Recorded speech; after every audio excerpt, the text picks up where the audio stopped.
mit dem Implementation Day am 16. Januar einige Lockerungen des Embargos gegeben, die aber schon wesentliche Vorteile für die Exportwirtschaft gebracht haben. Lockerungen gegenüber dem Iran betreffen bestimmte Industriebereiche, insbesondere den Bereich Öl und Gas, aber auch die petrochemische Industrie.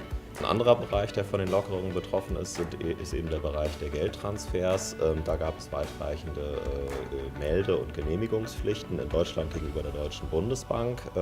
Wenn man Gelder eben an eine iranische Person überwiesen hatte oder von iranischen Unternehmen empfangen hat, die sind nunmehr komplett weggefallen.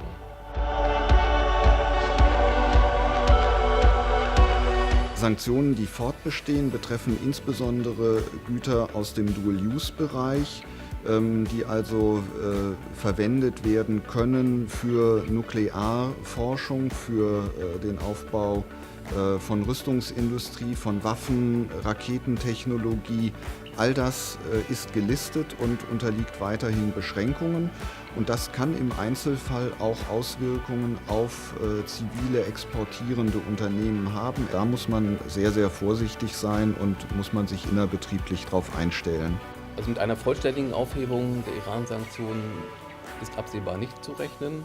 Wenn man das, was beim Joint Comprehensive Plan of Action vereinbart wurde, zugrunde legt, werden die Maßnahmen, die die UN ergriffen hat gegenüber dem Iran, jetzt zeitweise auslaufen. Wir haben den Implementation Day im Januar gehabt. Wir werden 2023 einen sogenannten Transition Day haben und 2025 einen Termination Day, mit dem die UN-Sanktionen beendet werden. Die US-Sanktionen sind der Grund für die Zurückhaltung vieler Unternehmen im Iran-Embargo noch, weil eine große Unsicherheit besteht, inwiefern europäische Unternehmen, auch gerade deutsche Unternehmen, daran gebunden sind.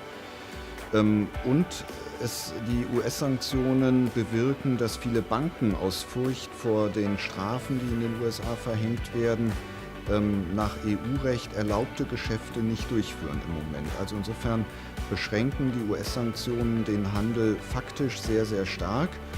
Jedes Unternehmen ist aber gut beraten zu prüfen, ob es rechtlich wirklich daran gebunden ist.